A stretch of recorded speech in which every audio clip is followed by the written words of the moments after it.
Oke, selamat sore. Nama saya Kartono. Eh, saya kuliah di IGMI Rizkina. Untuk pada kesempatan ini, saya masih di semester 1, mahasiswa angkatan 33, kelas eksekutif. Eh, Pada pembahasan untuk makalah yang akan saya berikan adalah mengenai perangkat keras, di mana salah satu bab yang kita pelajari adalah di sini juga diterangkan di mana perangkat keras dalam sebuah sistem komputer didefinisikan sebagai komponen-komponen komputer di mana dapat ditangkap oleh panca indera kita. Sejumlah perangkat keras merupakan komponen yang harus ada di sebuah komputer. Antara lain adalah prosesor, di mana prosesor yaitu bagian dari perangkat keras yang dianggap sebagai otak dari komputer. Alat ini sangat menentukan sejauh mana kecepatan dan akselerasi dalam hal melakukan instruksi di dalam komputer. Kecepatan prosesor bisa diistilahkan dengan clock cycle, di mana kecepatan prosesor yang mutakhir kisaran sekarang sudah gigahertz dan mungkin sudah yang ada dengan satuan tera, di mana setiap produsen prosesor di dunia ini ada beberapa, seperti yang terkenal saat ini adalah Intel, kemudian ada AMD, Cirrus, dan mungkin kita ketahui bahwasanya Intel adalah pemegang untuk Pentium, dari Pentium 1 mungkin sekarang sampai dengan Pentium 4 adalah yang nomor 1 di dunia. Kemudian untuk perangkat keras yang kedua adalah seperti motherboard, di mana motherboard adalah main logic board atau sistem board, di mana adalah sirkuit utama di dalam sebuah komputer, di mana sebuah PC memiliki motherboard dengan sejumlah slot dan soket yang meletakkan sejumlah komponen perangkat keras lainnya, di mana dalam motherboard terdiri di situ ada CPU, Central Processing Unit, yang kedua adalah Random Access Memory, RAM, yang ketiga adalah basis Input Output System, yaitu yang terkenal dengan nama BIOS. Sejumlah bus seperti PCI bus, AGB bus, ISA bus, EIC bus, dan juga untuk USB. Kemudian di motherboard ini juga memiliki sejumlah expansion slot, di mana sejumlah slot yang dapat diisi dengan card atau untuk menambah kemampuan si komputer tersebut. Slot-slot tersebut diantaranya adalah seperti PCI, di mana Peripheral Component Interconnection. Biasanya slot ini berwarna putih dan juga tersusun berderet, kebanyakan di motherboard saat ini. Karena paling populer, sebuah motherboard dapat menyediakan sampai dengan 5 PCI slot. Kemudian juga ada PCI Express, sama aja biasanya ini adalah PCI yang berwarna hitam, dan dianggap ini slot yang dikeluarkan ukurannya bervariasi, ada satu kali, 4 kali, 8 kali, 16 kali, dan banyak yang menggunakan. Kemudian juga ada slot yang bernama IGB, di mana akselerasi graphic port. Biasanya berwarna coklat di motherboard, dan ini berbeda dengan lainnya karena slot IGB hanya digunakan untuk video card. Biasanya diletakkan sejajar dengan slot PCIe dan berada di tengah di motherboard. Kemudian berikutnya adalah ISA, yaitu Industri Standar Arsitektur. Dia berwarna hitam, terletak sejajar dengan PCI slot di bagian pinggir motherboard. Slot yang satu ini memang sudah tidak terlalu populer karena mungkin kompleksitas dari dunia komputer sehingga mungkin lebih maju. Kemudian ya untuk yang ketiga adalah memori, di mana dalam sebuah komputer memori berfungsi untuk menyimpan data, kecuali memori sekunder. Memori sekunder adalah hard disk. Memori juga menyimpan instruksi komputer dari program yang sedang dijalankan. Terdapat beberapa memori berdasarkan tingkat kecepatannya. Memori tersebut dibagi menjadi yang pertama register, change memory, main memory, dan juga memori sekunder. Dapat dikatakan memori internal prosesor merupakan jenis memori yang paling cepat. Kemudian untuk change memory merupakan memori perantara untuk meningkatkan kecepatan komputer. Main memory terdiri dari ROM, yaitu read only memory, dan RAM, random access memory. Sedangkan untuk memori sekunder lebih ditujukan kepada media penyimpanan dalam jangka waktu yang panjang, seperti contohnya hard disk. Penyimpanan data RAM adalah memori yang paling dipilih untuk meningkatkan kecepatan atau akselerasi sistem komputer karena harganya yang relatif murah dibanding dengan dua jenis memori di atasnya. Main memori tersebut disebut juga memori utama karena digunakan sebagai ruang memori utama menyimpan instruksi dan data yang sedang berjalan. Setiap komputer memiliki RAM dalam ukuran tertentu. Semakin besar RAM, semakin banyak instruksi dan data yang dapat disimpan pada satu saat. Untuk saat ini, komputer dengan prosesor Intel Pentium 4 biasanya menggunakan ukuran RAM 256 MB sampai dengan 512 MB. Biasanya, memori diukur dalam satuan bits, di mana 1 bit sama dengan 8 bit, yaitu binary digit. Secara umum adalah ukuran satu karakter di sebuah sistem komputer. Satuan yang lebih besar dari bit adalah kilobit atau sekitar 1000 bit, tepatnya itu 1024 bit, di mana 1024 adalah 2/10. Seperti pelajaran yang lalu kita sudah mempelajari pangkat dari 2/10 adalah 1024. Berikut adalah mungkin sebagai contoh, jadi teman-teman juga sudah mengerti, kemarin sudah ada pelajarannya menghitung dari bit, kilobit, megabit, gigabit, dan terabit.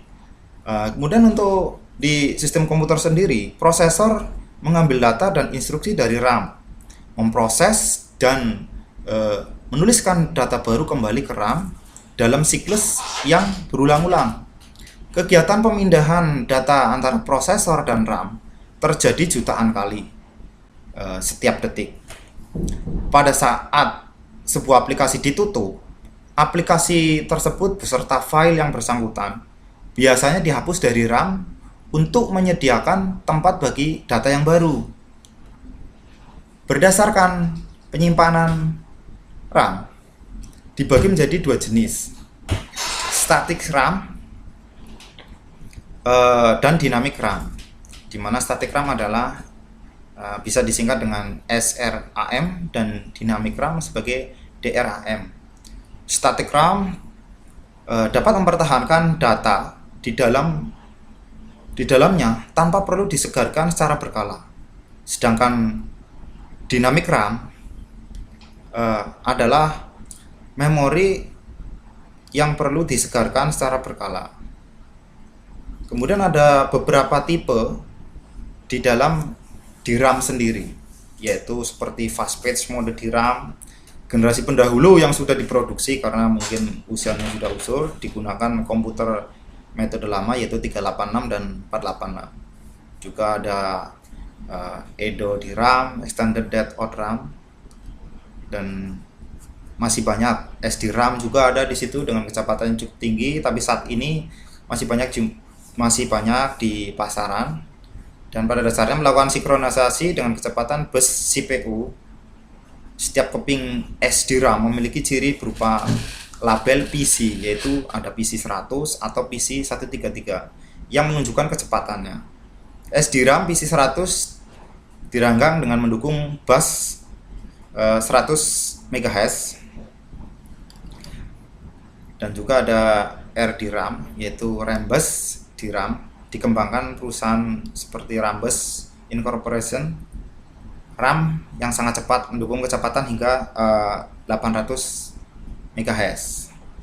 Kemudian juga ada DDR SDRAM, Double Dead RAM SDRAM, disebut juga dengan SDRAM 2, dimana ini adalah generasi untuk lebih mengupgrade daripada si isinya, dimana dia menggandakan kecepatan SDRAM.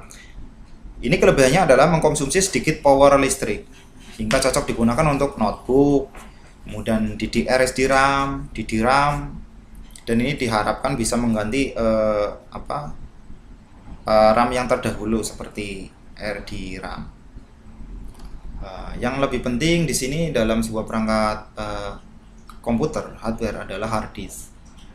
Hard disk biasanya disebut dengan juga kita mengenal HDD, yaitu hard disk drive, di mana adalah sebuah media penyimpanan yang bersifat non volatile, di mana data yang tidak akan hilang apabila komputer mati, atau misalkan dalam kita sudah menggunakan satu komputer tiba-tiba mati. Nah, data tersimpan di hard disk.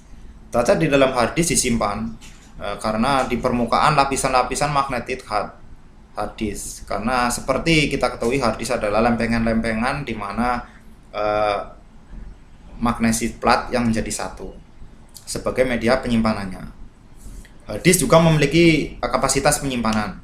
Saat ini kapasitas hard disk yang umum digunakan untuk personal komputer dengan prosesor Pentium 4 sekitar 20-80 GHz. Selain kapasitas, hard disk memiliki ukuran kecepatan transfer data yang ditulis dalam satuan RPM, rotation per minute. Pilihan yang mudah dijumpai adalah 5400, 7200 RPM atau bahkan 10.000 RPM. Untuk di dalam sistem sebuah komputer ada juga yaitu peripheral, di mana peripheral itu adalah istilah yang sering terdengar dalam pembahasan perangkat keras komputer. Namun batasan dalam peripheral sendiri tidak terlalu tegas. Artinya apa? Secara sederhana, peripheral adalah perangkat keras yang dapat ditambahkan ke PC untuk meningkatkan kemampuan sistem komputer. Seperti contohnya adalah video card atau yang disebut graphic card, display adapter, kartu grafis. Digunakan untuk meningkatkan kualitas resolusi grafik di layar monitor. Istilah lain yang sering digunakan adalah VGA card. Mungkin teman-teman semua tahu VGA card. Istilah ini sering menjadi populer karena memang komputer-komputer saat ini menggunakan standar tampilan komputer analog VGA, yaitu Video Graphic Array, dan turunannya. Alat ini adalah sebuah alat bantu prosesor dalam menerjemahkan tampilan yang akan ditampilkan ke layar. Memori yang dimiliki oleh VGA card digunakan khusus mengelola data tampilan di layar monitor. Ada yang disebut teknologi Accelerated Graphic Port (IGP) yang dikembangkan Intel juga. Jadi memungkinkan pengolahan tampilan keluaran berukuran besar dapat dilakukan dengan cepat. Kemudian adalah monitor. Seperti teman-teman ketahui, monitor merupakan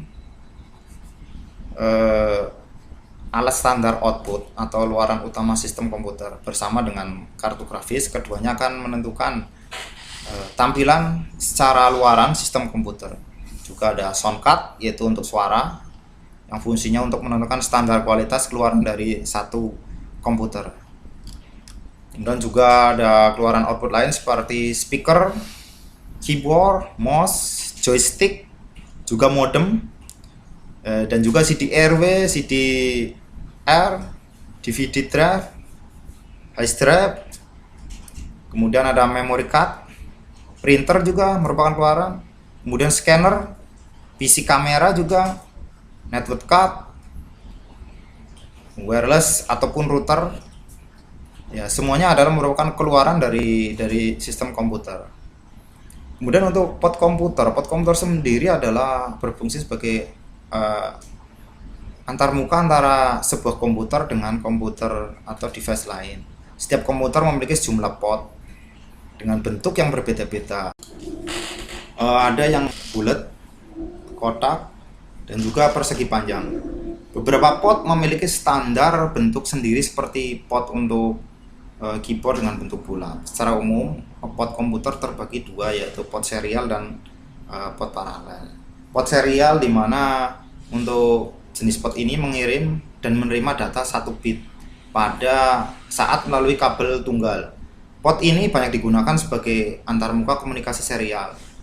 Device yang menggunakan port serial ini adalah seperti mouse, terminal, modem, keyboard, dan sejumlah alat lainnya. Dan yang kedua, port paralel. Port paralel berbeda dengan port serial. Port paralel dapat mengirim dan menerima sejumlah bit data pada satu saat melalui satu set kabel. Jumlah kabel atau bentuk port paralel dapat bervariasi. Sebagian besar orang memahami port paralel hanya sebatas printer port. Contoh lain dari port paralel adalah port untuk disk drive dan juga untuk yang lainnya. Seperti perkembangan USB port telah banyak menggantikan printer port, sehingga komputer-komputer saat ini tidak lagi dilengkapi dengan printer port karena sudah ada USB port. Seperti USB port, di mana pengembangan dari port serial. Sejumlah vendor dari device standar seperti mouse, printer telah beralih menjadikan USB sebagai cara koneksi komputer di era yang modern saat ini. Saat ini USB device, alat yang terkoneksi ke komputer melalui USB, paling populer adalah USB flash disk, yang merupakan media penyimpanan sekunder dengan ukuran kecil namun memiliki kapasitas yang cukup besar untuk keperluan sehari-hari. Kelebihan lain dari USB yaitu kemudahannya dalam melakukan koneksi device ke komputer, sehingga banyak alat dapat dipasang secara plug and play. USB dirancang memang untuk tidak tergantung dengan expansion slot atau USB device yang akan dipasang atau dicopot, tidak perlu meribet. USB mendukung arsitek DC chain ganda. Ini diimplementasikan dengan USB, hubungan terkoneksi dengan USB controller. Dan sebuah USB hub selain dapat menampung sejumlah USB device, dapat juga menampung sejumlah USB yang lain.